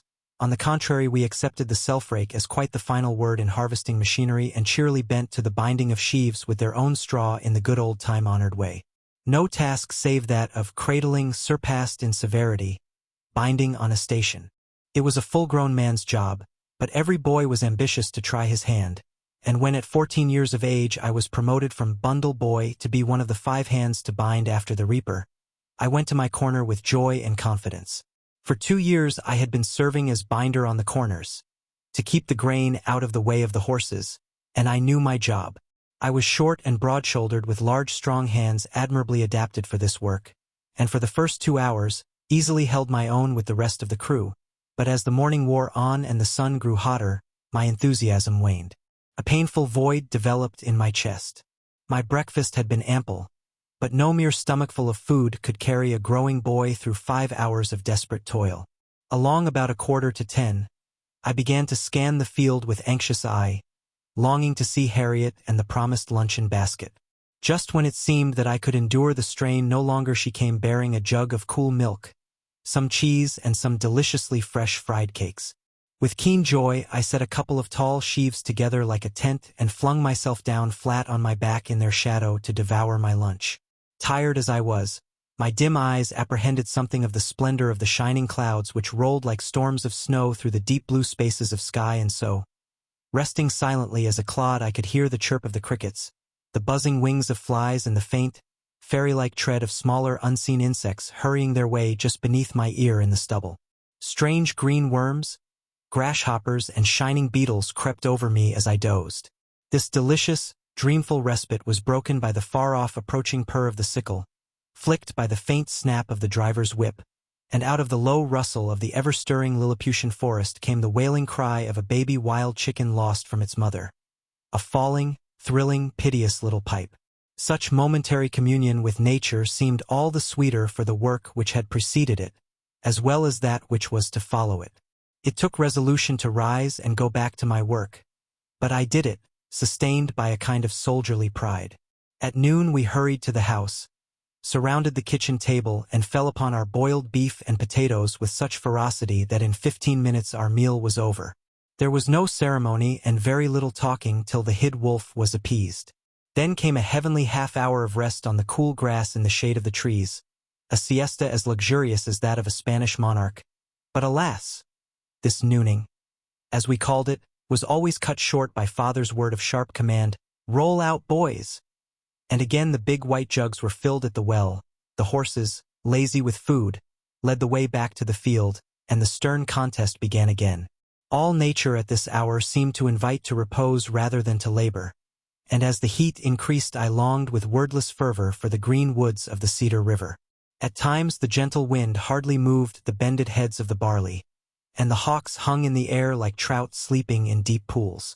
The sunlight was a golden, silent, scorching cataract. Yet each of us must strain his tired muscles and bend his aching back to the harvest. Supper came at 5, another delicious interval, and then at 6 we all went out again for another hour or two in the cool of the sunset. However, the pace was more leisurely now, for the end of the day was near. I always enjoyed this period, for the shadows lengthening across the stubble, and the fiery sun, veiled by the gray clouds of the west, had wondrous charm. The air began to moisten and grow cool. The voices of the men pulsed powerfully and cheerfully across the narrowing field of unreaped grain. The prairie hens led forth their broods to feed, and at last, Father's long-drawn and musical cry, "Turn out! All hands turn out!" rang with restful significance through the dusk. Then, slowly, with low-hung heads, the freed horses moved toward the barn, walking with lagging steps like weary warriors going into camp. In all the toil of the harvest field, the water jug filled a large place.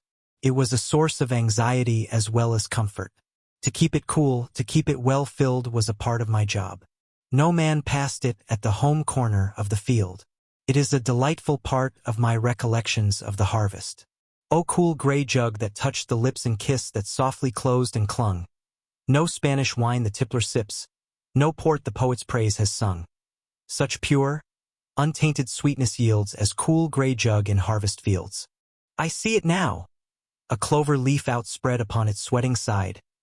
As from the sheltering sheaf I pluck and swing it high, the wide field glows with noonday heat. The winds are tangled in the wheat. The swarming crickets blithely cheep. Across the stir of waving grain I see the burnished reaper creep. The lunch boy comes, and once again the jug its crystal coolness yields. O cool gray jug in harvest fields. My father did not believe in serving strong liquor to his men, and seldom treated them to even beer. While not a teetotaler, he was strongly opposed to all that intemperance represented. He furnished the best of food and tea and coffee, but no liquor, and the men respected him for it. The reaping on our farm that year lasted about 4 weeks. Barley came first, wheat followed, the oats came last of all. No sooner was the final swath cut than the barley was ready to be put under cover, and stacking, a new and less exacting phase of the harvest, began. This job required less men than reaping, hence a part of our hands were paid off, only the more responsible ones were retained. The rush, the strain of the reaping gave place to a leisurely, steady, day-by-day garnering of the thoroughly seasoned shocks into great conical piles. For in a place in the midst of the stubble, which was already growing green with swiftly springing weeds, a full crew consisted of a stacker, a boy to pass bundles, 2 drivers for the heavy wagon racks, and a pitcher in the field who lifted the sheaves from the shock with a 3-tined fork and threw them to the man on the load. At the age of 10 I had been taught to handle bundles on the stack, but now at 14 I took my father's place as stacker, whilst he passed the sheaves and told me how to lay them. This exalted me at the same time that it increased my responsibility. It made a man of me, not only in my own estimation, but in the eyes of my boy companions to whom I discoursed loftily on the value of bulges and the advantages of the stack over the rick. No sooner was the stacking ended than the dreaded task of plowing began for Burton and John and me. Every morning while our fathers and the hired men shouldered their forks and went away to help some neighbor thrash, changing works, we drove our teams into the field, there to plod round and round in solitary course. Here I acquired the feeling which I afterward put into verse. A lonely task it is to plow. All day the black and shining soil rolls like a ribbon from the moldboard's glistening curve. All day the horses toil, battling with savage flies, and strain their creaking singletrees. All day the crickets peer from wind-blown stacks of grain. Franklin's job was almost as lonely. He was set to herd the cattle on the harvested stubble and keep them out of the cornfield. A little later, in October, when I was called to take my place as cornhusker, he was promoted to the plow.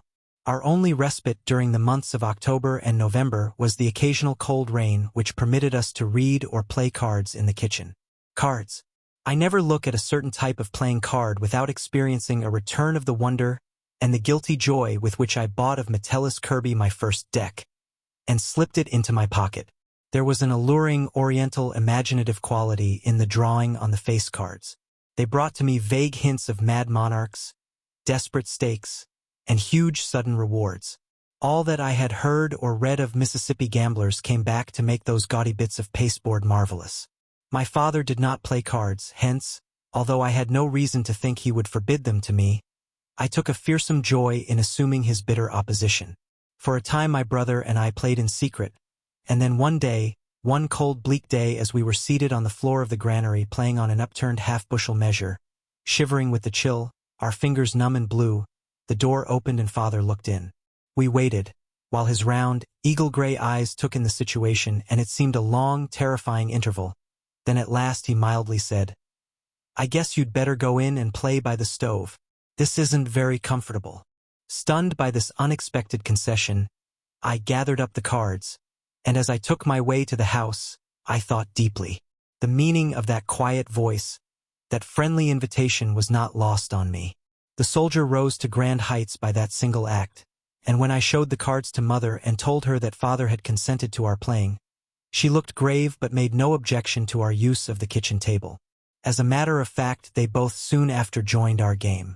"If you are going to play," they said, "we'd rather you played right here with us."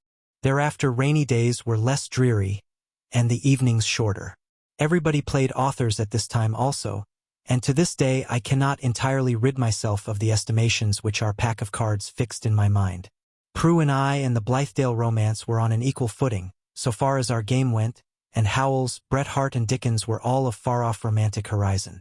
Writers were singular, exalted beings found only in the East, in splendid cities. They were not folks, they were demigods, men and women living aloof and looking down benignantly on toiling common creatures like us. It never entered my mind that anyone I knew could ever by any chance meet an author, or even hear one lecture, although it was said that they did sometimes come west on altruistic educational journeys, and that they sometimes reached our county town. I am told, I do not know that it is true, that I am one of the names on a present-day deck of author cards. If so, I wish I could call in that small plowboy of 1874 and let him play a game with this particular pack. The crops on our farms in those first years were enormous and prices were good, and yet the homes of the neighborhood were slow in taking on grace or comfort. I don't know why this was so, unless it was that the men were continually buying more land and more machinery. Our own stables were still straw-roofed sheds, but the trees which we had planted had grown swiftly into a grove, and a garden, tended at odd moments by all hands, brought small fruits and vegetables in season. Although a constantly improving collection of farm machinery lightened the burdens of the husbandman, the drudgery of the housewife's dishwashing and cooking did not correspondingly lessen. I fear it increased, for with the widening of the fields came the doubling of the harvest hands, and my mother continued to do most of the housework herself, cooking, sewing, washing, churning, and nursing the sick from time to time. No one in trouble ever sent for Isabel Garland in vain, and I have many recollections of neighbors riding up in the night and calling for her with agitated voices. Of course I did not realize, and I am sure my father did not realize, the heavy burden, the endless grind of her toil. Harriet helped, of course, and Frank and I churned and carried wood and brought water. But even with such aid, the round of mother's duties must have been as relentless as a treadmill. Even on Sunday, when we were free for a part of the day, she was required to furnish forth 3 meals, and to help Frank and Jessie dress for church. She sang less and less, and the songs we loved were seldom referred to. If I could only go back for one little hour and take her in my arms, and tell her how much I owe her for those grinding days. Meanwhile, we were all growing away from our life in the old Wisconsin coulee. We heard from William but seldom, and David, who had bought a farm of his own some 10 miles to the south of us, came over to see us only at long intervals. He still owned his long-barreled rifle, but it hung and used on a peg in the kitchen. Swiftly the world of the hunter was receding. never to return. Prairie chickens, rabbits, ducks, and other small game still abounded, but they did not call for the bullet, and turkey shoots were events of the receding past. Almost in a year, the ideals of the countryside changed. David was in truth a survival of a more heroic age, a time which he loved to lament with my father, who was almost as great a lover of the wilderness as he. None of us sang "O'er the hills in legions, boys." Our share in the conquest of the West seemed complete. Threshing time, which was becoming each year less of a bee and more of a job, many of the men were mere hired hands, was made distinctive by David, who came over from Orchard with his machine, the last time as it turned out, and stayed to the end. As I cut bands beside him in the dust and thunder of the cylinder, I regained something of my boyish worship of his strength and skill. The tireless, easy swing of his great frame was wonderful to me, and when, in my weariness, I failed to slash a band, he smiled and tore the sheaf apart, thus deepening my love for him. I looked up at him at such times as a sailor regards his captain on the bridge. His handsome, immobile, bearded face, his air of command, his large gestures as he rolled the broad sheaves into the howling maw of the machine made of him a chieftain. The touch of melancholy, which even then had begun to develop, added to his manly charm. One day in late September, as I was plowing in the field at the back of the farm, I encountered a particularly troublesome thicket of weeds and vines in the stubble, and decided to burn the way before the coulter. We had been doing this ever since the frost had killed the vegetation, but always on lands after they had been safeguarded by strips of plowing. On this particular land no fire had been set, for the reason that 4 large stacks of wheat still stood waiting the thresher. In my irritation and self-confidence, I decided to clear away the matted stubble on the same strip, though at some distance from the stacks. This seemed safe enough at the time, for the wind was blowing gently from the opposite direction. It was a lovely golden day, and as I stood watching the friendly flame clearing the ground for me, I was filled with satisfaction. Suddenly I observed that the line of red was moving steadily against the wind and toward the stacks. My satisfaction changed to alarm. The matted weeds furnished a thick bed of fuel, and against the progress of the flame I had nothing to offer. I could only hope that the thinning stubble would permit me to trample it out. I tore at the ground in desperation, hoping to make a bare spot which the flame could not leap. I trampled the fire with my bare feet. I beat at it with my hat. I screamed for help. Too late I thought of my team and the plow with which I might have drawn a furrow around the stacks. The flame touched the high-piled sheaves. It ran lightly, beautifully up the sides, and as I stood watching it, I thought, "It is all a dream. It can't be true." But it was. In less than 20 minutes the towering piles had melted into 4 glowing heaps of ashes. $400 had gone up in that blaze. Slowly, painfully I hobbled to the plow and drove my team to the house. Although badly burned, my mental suffering was so much greater that I felt only part of it. Leaving the horses at the well, I hobbled into the house to my mother. She, I knew, would sympathize with me and shield me from the just wrath of my father, who was away, but was due to return in an hour or 2. Mother received me in silence, bandaged my feet, and put me to bed, where I lay in shame and terror. At last I heard father come in. He questioned. Mother's voice replied. He remained ominously silent. She went on quietly, but with an eloquence unusual in her. What she said to him I never knew, but when he came up the stairs and stood looking down at me, his anger had cooled. He merely asked me how I felt, uncovered my burned feet, examined them, put the sheet back, and went away without a word either of reproof or consolation. None of us except little Jessie ever alluded to this tragic matter again. She was accustomed to tell my story as she remembered it. And then the moon changed. The fire ran up the stacks and burned them all down. When I think of the myriads of opportunities for committing mistakes of this sort, I wonder that we had so few accidents. The truth is, our captain taught us to think before we acted at all times, and we had little of the heedlessness which less experienced children often show. We were in effect small soldiers and carried some of the responsibilities of soldiers into all that we did. While still I was hobbling about, suffering from my wounds, my uncles William and Frank McClintock drove over from Neshonoc, bringing with them a cloud of strangely moving, revived memories of the hills and woods of our old Wisconsin home. I was peculiarly delighted by this visit, for while the story of my folly was told, it was not dwelt upon. They soon forgot me and fell naturally into discussion of ancient neighbors and faraway events. To me, it was like peering back into a dim, dawn-lit world wherein all forms were distorted or wondrously aggrandized. William, big, black-bearded and smiling, had lost little of his romantic appeal. Frank, still the wag, was able to turn handsprings and somersaults almost as well as ever, and the talk which followed formed an absorbing review of early days in Wisconsin. It brought up and defined many of the events of our life in the coulee, pictures which were becoming a little vague, a little blurred. Al Randall and Ed Green, who were already almost mythical, were spoken of as living creatures, and thus the far was brought near.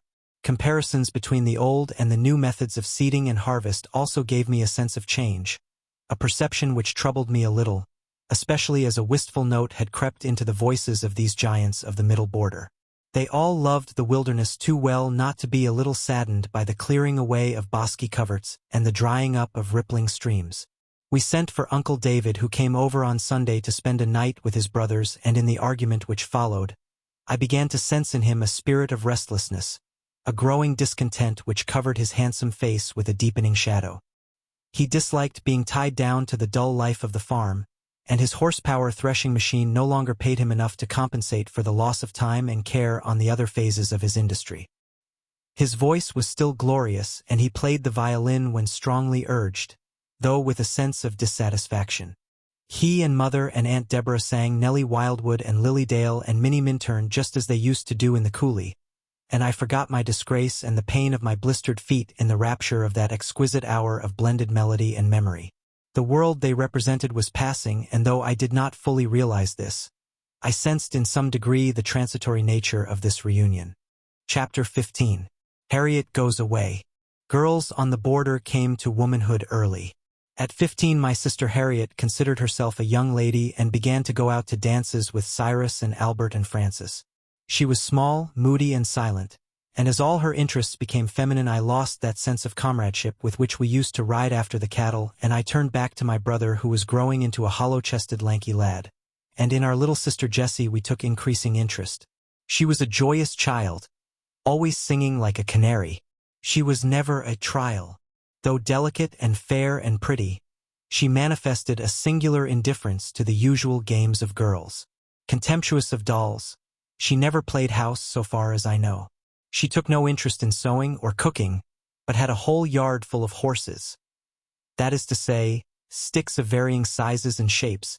Each pole had its name and its stall, and she endlessly repeated the chores of leading them to water and feeding them hay. She loved to go with me to the field and was never so happy as when riding on old Jewel. Dear little sister, I fear I neglected you at times, turning away from your sweet face and pleading smile to lose myself in some worthless book.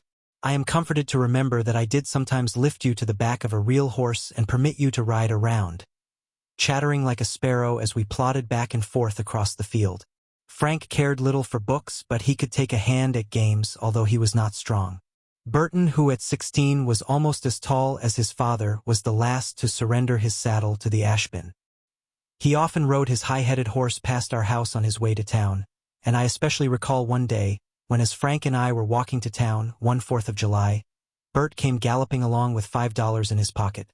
We could not see the $5, but we did get the full force and dignity of his cavalier approach, and his word was sufficient proof of the cash he had to spend. As he rode on, we, in crushed humility, resumed our silent plodding in the dust of his horse's hooves. His round of labor, like my own, was well established. In spring he drove team and drag. In haying he served as stacker. In harvest he bound his station. In stacking he pitched bundles. After stacking he plowed or went out changing works, and ended the season's work by husking corn. A job that increased in severity from year to year, as the fields grew larger. In 74 it lasted well into November. Beginning in the warm and golden September we kept at it, off and on, until sleety rains coated the ears with ice and the wet soil loaded our boots with huge balls of clay and grass, till the snow came whirling by on the wings of the north wind and the last flock of belated geese went sprawling sidewise down the ragged sky. Grim business, this. At times our wet gloves froze on our hands. How primitive all our notions were. Few of the boys owned overcoats, and the same suit served each of us for summer and winter alike. In lieu of ulsters, most of us wore long, gay-colored woolen scarfs wound about our heads and necks, scarfs which our mothers, sisters, or sweethearts had knitted for us. Our footwear continued to be boots of the tall cavalry model with pointed toes and high heels. Our collars were either homemade ginghams or boughten ones of paper at 15 cents per box. Some men went so far as to wear dickies, that is to say, false shirt fronts made of paper, but this was considered a silly cheat. No one in our neighborhood ever saw a tailor-made suit, and nothing that we wore fitted. Our clothes merely enclosed us. Harriet, like the other women, made her own dresses, assisted by my mother, and her best gowns in summer were white muslin tied at the waist with ribbons. All the girls dressed in the simple fashion, but as I write, recalling the glowing cheeks and shining eyes of Hattie and Agnes and Bess, I feel again the thrill of admiration which ran through my blood as they came down the aisle at church, or when at dancing parties they balanced or sashayed in Honest John or Money Musk. To me they were perfectly clothed and divinely fair. The contrast between the McClintocks, my Hunter uncles, and Addison Garland, my father's brother who came to visit us at about this time, was strikingly significant even to me. Tall, thoughtful, humorous, and of frail and bloodless body, Garland, as he signed himself, was of the Yankee merchant type. A general store in Wisconsin was slowly making him a citizen of substance, and his quiet comment brought to me an entirely new conception of the Middle West and its future. He was a philosopher. He peered into the years that were to come and paid little heed to the passing glories of the plain. He predicted astounding inventions and great cities, and advised my father to go into dairying and diversified crops. "This is a natural butter country," said he.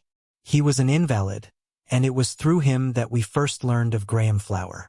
During his stay, and for some time after, we suffered an infliction of sticky gems and dark soggy bread. We all resented this displacement of our usual salt-rising loaf and delicious saleratus biscuits, but we ate the hot gems, liberally splashed with butter, just as we would have eaten dog biscuit or hardtack had it been put before us. One of the sayings of my uncle will fix his character in the mind of the reader. One day, apropos of some public event which displeased him, he said, "Men can be infinitely more foolish in their collective capacity than on their own individual account." His quiet utterance of these words, and especially the phrase collective capacity, made a deep impression on me. The underlying truth of the saying came to me only later in my life. He was full of citrus belt enthusiasm and told us that he was about to sell out and move to Santa Barbara. He did not urge my father to accompany him, and if he had, it would have made no difference. A winterless climate and the raising of fruit did not appeal to my commander. He loved the prairie and the raising of wheat and cattle, and gave little heed to anything else, but to me Addison's talk of the citrus belt had the value of a romance, and the occasional Spanish phrases which he used afforded me an indefinable delight. It was unthinkable that I should ever see an arroyo, but I permitted myself to dream of it while he talked. I think he must have encouraged my sister in her growing desire for an education, for in the autumn after his visit she entered the Cedar Valley Seminary at Osage, and her going produced in me a desire to accompany her. I said nothing of it at the time, for my father gave but reluctant consent to Harriet's plan. A district school education seemed to him ample for any farmer's needs. Many of our social affairs were now connected with the Grange. During these years on the new farm, while we were busied with breaking and fencing and raising wheat, there had been growing up among the farmers of the West a social organization officially known as the Patrons of Husbandry. The places of meeting were called Granges, and very naturally the members were at once called Grangers. My father was an early and enthusiastic member of the order, and during the early 70s its meetings became very important dates on our calendar.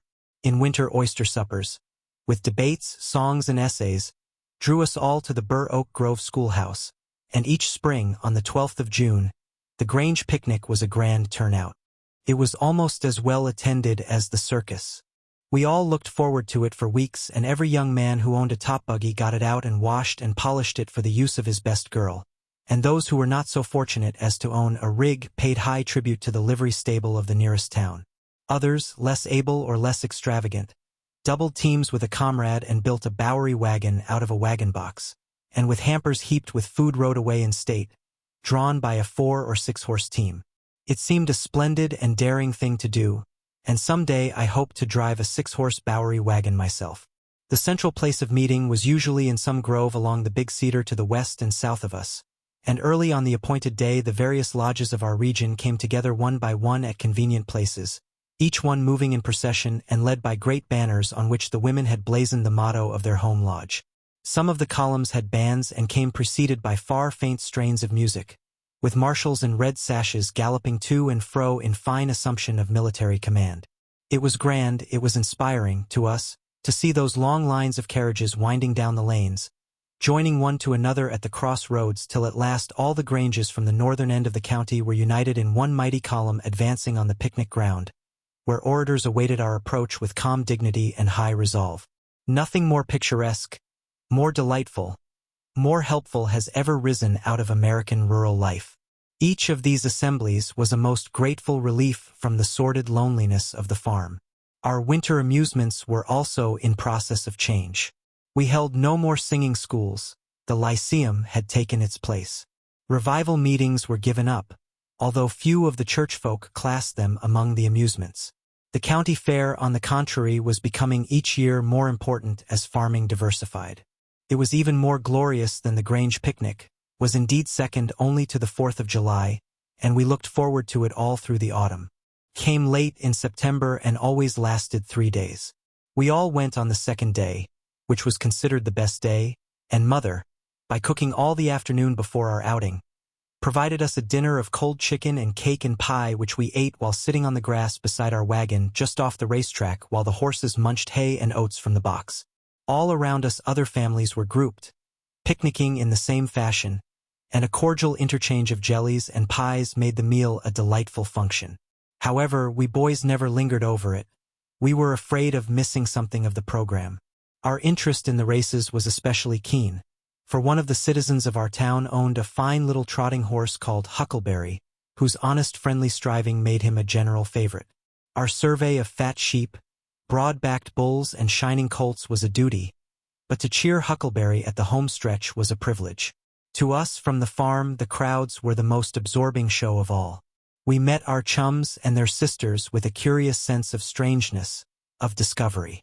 Our playmates seemed alien somehow, especially the girls in their best dresses walking about 2 and 2, impersonal and haughty of glance. Cyrus and Walter were there in their top buggies with Harriet and Betty, but they seemed to be having a dull time, for while they sat holding their horses we were dodging about in freedom, now at the contest of draft horses, now at the sledgehammer throwing, now at the candy booth. We were comical figures, with our long trousers, thick gray coats and faded hats, but we didn't know it and were happy. One day as Burton and I were wandering about on the fair grounds we came upon a patent medicine cart from which a faker, a handsome fellow with long black hair and an immense white hat, was addressing the crowd while a young and beautiful girl with a guitar in her lap sat in weary relaxation at his feet. A third member of the troupe, a short and very plump man of commonplace type, was handing out bottles. It was Dr. Lightner, vending his magic oil. At first I perceived only the doctor whose splendid gray suit and spotless linen made the men in the crowd rustic and graceless, but as I studied the woman I began to read into her face a sadness, a weariness, which appealed to my imagination. Who was she? Why was she there? I had never seen a girl with such an expression. She saw no one, was interested in nothing before her, and when her master or husband spoke to her in a low voice, she raised her guitar and joined in the song which he had started, all with the same air of weary disgust. Her voice, a childishly sweet soprano, mingled with the robust baritone of the doctor and the shouting tenor of the fat man, like a thread of silver in a skein of brass. I forgot my dusty clothes, my rough shoes. I forgot that I was a boy. Absorbed and dreaming, I listened to these strange new songs and studied the singular faces of these alien songsters. Even the shouting tenor had a faraway gleam in the yellow light of his cat-like eyes. The leader's skill, the woman's grace, and the perfect blending of their voices made an ineffaceable impression on my sensitive, farm-bred brain. The songs which they sang were not in themselves of a character to warrant this ecstasy in me. One of them ran as follows. Oh, Mary had a little lamb, its fleece was black as jet, in the little old log cabin in the lane. And everywhere that Mary went, the lamb went too, the little old log cabin in the lane. In the little old log cabin, oh. The little old log cabin, oh. The little old log cabin in the lane, they're hanging men and women now for singing songs like this in the little old log cabin in the lane. Nevertheless, I listened without a smile. It was art to me. It gave me something I had never known. The large, white, graceful hand of the doctor sweeping the strings, the clear, ringing shout of the tenor and the chiming, bird-like voice of the girl lent to the absurd words of this ballad a singular dignity. They made all other persons and events of the day of no account. In the intervals between the songs the doctor talked of catarrh and its cure, and offered his medicines for sale, and in this dull part of the program the tenor assisted, but the girl, sinking back in her seat, resumed her impersonal and weary air. That was 40 years ago, and I can still sing those songs and imitate the whoop of the shouting tenor, but I have never been able to put that woman into verse or fiction, although I have tried. In a story called Love or the Law, I once made a laborious attempt to account for her, but I did not succeed, and the manuscript remains in the bottom of my desk.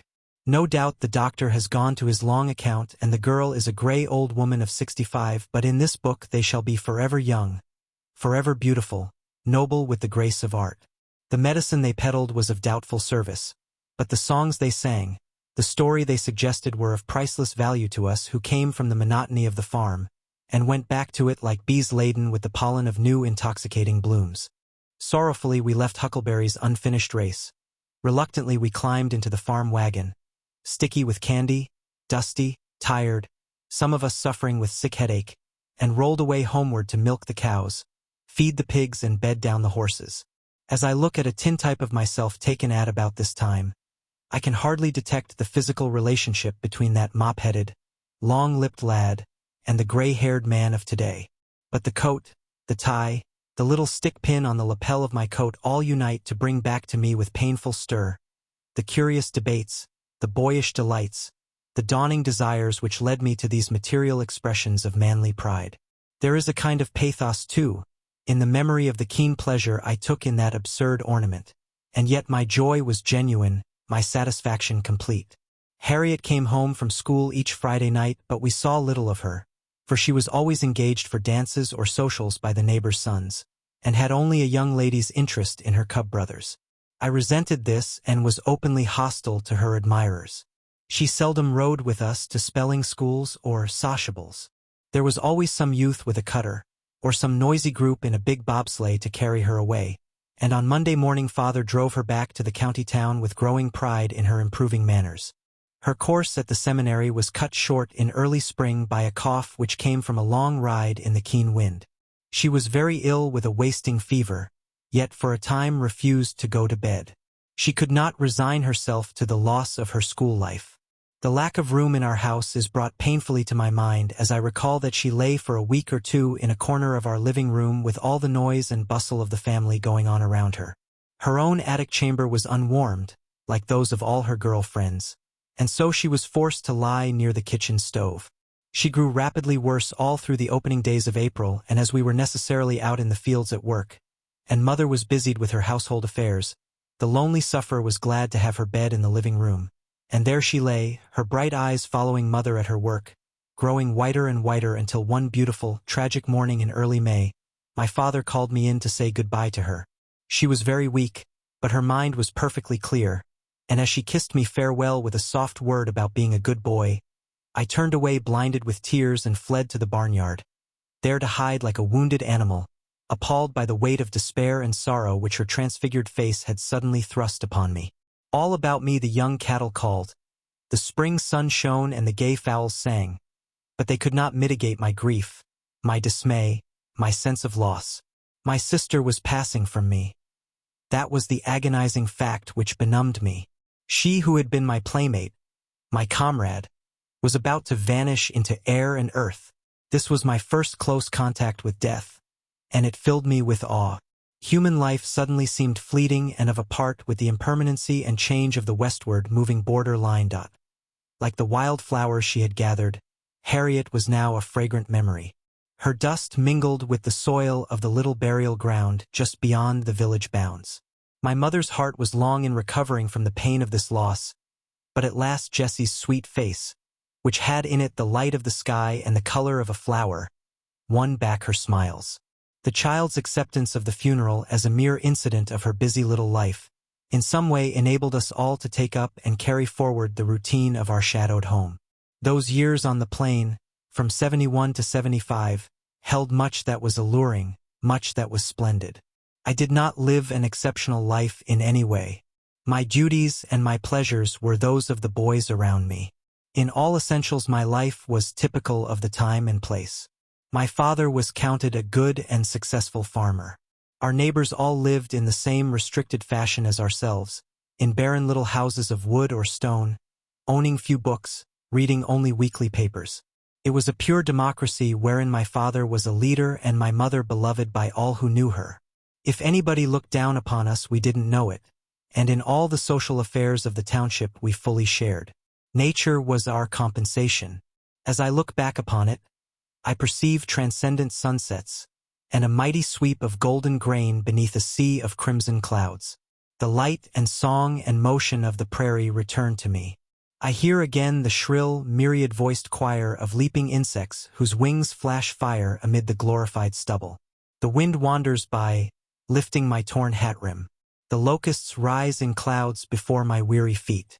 The prairie hen soars out of the unreaped barley and drops into the sheltering deeps of the tangled oats, green as emerald.